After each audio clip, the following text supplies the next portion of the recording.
بسم اللہ الرحمن الرحیم۔ دی اسمارٹ اسکول سر سید احمد خان کیمپسز گلستان جوہر کیمپسز میں آپ سب کو خوش آمدید ہے۔ جماعت ششم مضمون اسلامیات، سبق غزوہ احد ہے اور آج اس کا عنوان ہے سوال جواب۔ غزوہ احد کی بلند خوانی پڑھائی آپ لوگ کر چکے ہیں اور سمجھ چکے ہیں اچھے سے کہ کیا تھا اس میں اور کس طرح غزوہ احد کے حالات اور واقعات بیان کیے گئے۔ اب ہم اس کے کتاب کی خالی جگہ کریں گے اور سوال جواب حل کرتے ہیں کاپی میں۔ آئیے دیکھتے ہیں کہ غزوہ احد کے کیا کیا سوال جواب ہیں۔ پیارے بچوں، یہ ہے میری آسان اسلامیات برائے جماعت ششم، آپ کی اسلامیات کی کتاب ہے۔ آپ اس میں سے آپ نے غزوہ احد کی بلند خوانی کری ہے۔ آئیے اب اس میں سے ہم سوال کرتے ہیں۔ یہ ہے آپ کا سبق غزوہ احد جو آپ نے پڑھا۔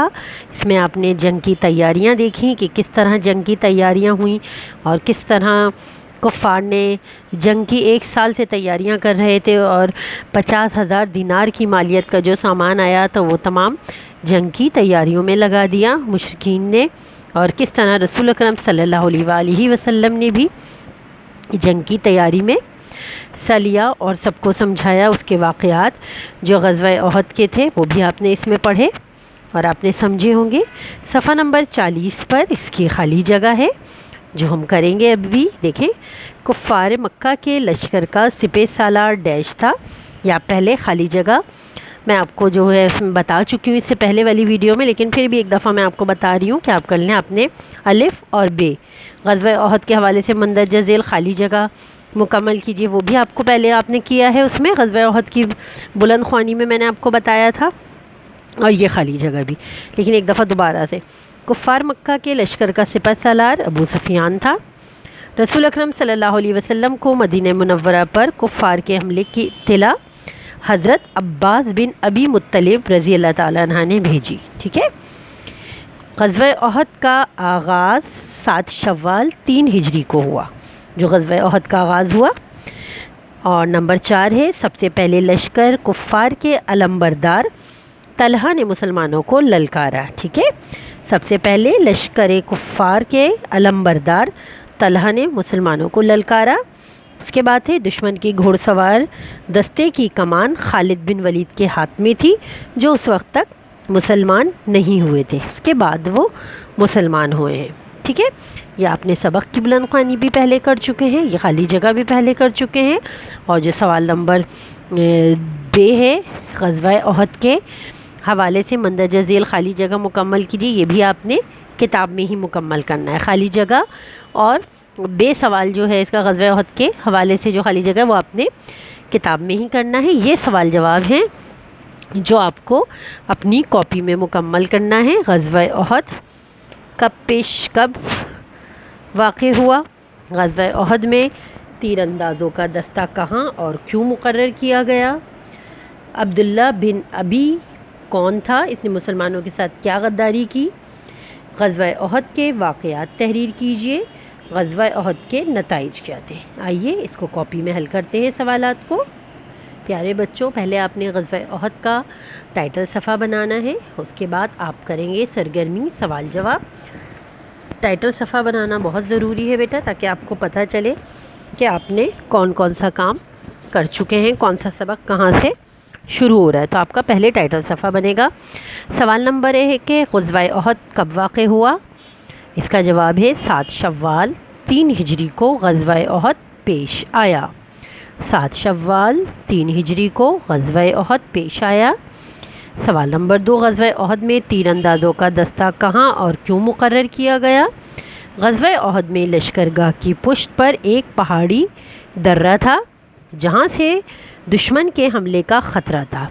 حضور اکرم صلی اللہ علیہ وآلہ وسلم نے حضرت عبداللہ بن جبیر کی کمان میں 50 تیر اندازوں کا ایک دستہ اس درے پر مقرر کیا تھا، اور یہ تاکید کی تھی کہ کوئی بھی کچھ بھی ہو جائے، کیسا بھی موقع آ جائے، لیکن آپ لوگوں نے یہ درہ میرے حکم کے بغیر نہیں چھوڑنا ہے۔ ٹھیک ہے، یہ تھا غزوہ احد کے غزوہ احد میں تیر اندازوں کا دستہ کہاں اور کیوں مقرر کیا گیا؟ اس کا جواب یہی ہے، آپ کو پتہ ہے انہی تیر اندازوں کی وجہ سے، کیونکہ یہ حضور اکرم صلی اللہ علیہ وآلہ وسلم کا حکم ملے بغیر یہ درہ چھوڑ دیا تھا۔ اسی وجہ سے یہ جو غزوہ احد کی ناکامی تھی، شکست کا سامنا کرنا پڑا اور مسلمانوں کو بھاری نقصان کا سامنا ہوا، وہ اسی وجہ سے کیونکہ اس درے پر موجود جو تیر کمان تھے انہوں نے اپنی جگہ اپنا چھوڑ کر اور سامان جنگ جو تھا وہ لوٹنے آ گئے تھے، وہ سمجھ رہے تھے جنگ ختم ہو چکی ہے۔ بہرحال یہ ایک بڑی وہ ہے، ہم آگے پڑھیں گے اس کو۔ سوال نمبر 3 ہے، عبداللہ بن ابی کون تھا اور اس نے مسلمانوں کے ساتھ کیا غداری کی؟ ٹھیک ہے نا، عبداللہ بن ابی کون تھا، اس نے مسلمانوں کے ساتھ کیا غداری کی؟ اس کا جواب ہے عبداللہ بن ابی منافقوں کا سردار تھا اور اس نے جنگ احد میں غداری کی اور اپنے 300 ساتھیوں سمیت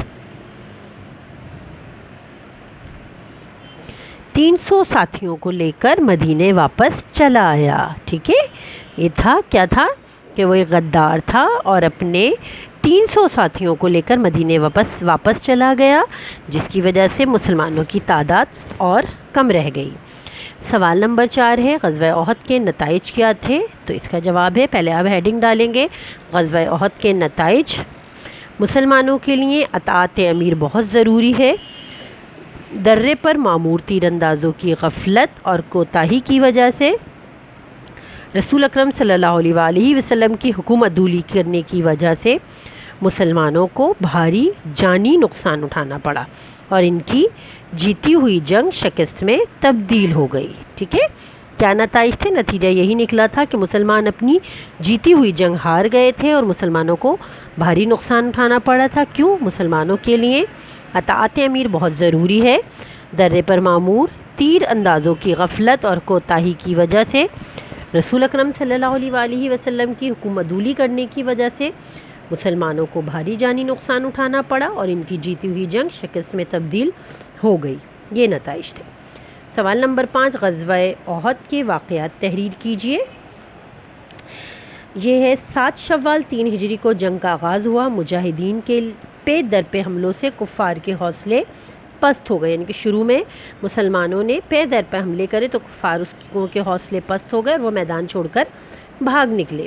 مسلمان دشمن کو بھاگتا دیکھ کر یہ سمجھے کہ جنگ ختم ہو گئی ہے اور وہ نبی کریم صلی اللہ علیہ وسلم کا حکم ملے بغیر مال غنیمت اکٹھا کرنے لگے، یعنی کہ حضور اکرم صلی اللہ علیہ وسلم نے ابھی حکم بھی نہیں دیا تھا، اعلان بھی نہیں کیا تھا، لیکن وہ یہ سمجھے کہ دشمن بھاگ رہے ہیں تو بس ہم جنگ جیت گئے ہیں اور وہ مال غنیمت اکٹھا کرنے لگے کہ اچانک سے کفار کے ایک دستے جس کی کمان جو تھی کس کے پاس تھی؟ خالد بن ولید کے پاس تھی، جو ابھی تک مسلمان نہیں ہوئے تھے، عبداللہ بن جبیر کو شہید کر کے پہاڑی کی پشت سے جانب سے حملہ کیا، یعنی کہ اس درے کی اس جگہ سے حملہ کیا جہاں پہ عبداللہ بن جبیر کو اور کچھ تیر اندازوں کو وہاں پہ لگائی تھی، ان کی ڈیوٹی لگائی تھی کہ ان کو مامور کیا گیا تھا کہ وہ وہاں رہیں گے، لیکن عبداللہ بن جبیر کے روکنے کے باوجود بہت سے تیر انداز وہاں جگہ چھوڑ کر چلے گئے تھے مال غنیمت لوٹنے، صرف ان کے ساتھ کچھ صحابہ اکرام رہتے تھے تو ان کو بھی شہید کیا گیا اور عبداللہ بن جبیر کو شہید کر کے یہ حملہ اتنا شدید تھا کہ مسلمان مقابلہ نہ کر سکے اور منتشر ہو گئے، یعنی کہ جب پلٹ کے خالد بن ولید نے اپنے چند دستے کے ساتھ حملہ کیا تو وہ حملہ اتنا شدید تھا کہ مسلمان اس کا مقابلہ نہ کر سکے کیونکہ وہ مال غنیمت لوٹنے میں مصروف تھے، تو وہ منتشر ہو گئے اور یوں لشکر اسلام کی فتح شکست میں بدل گئی۔ 70 مسلمان اس جنگ میں شہید ہوئے اور مسلمانوں کو سخت نقصان اٹھانا پڑا۔ دیکھا، اس میں بتایا گیا ہے کہ کس قدر ضروری ہے کہ اطاعت امیر یعنی کہ جو آپ کی جنگ کا امیر ہو اس کی اطاعت کی جائے، اس کی بات مانی جائے اور اس کے حکم کے بغیر کوئی کام نہیں کیا جائے۔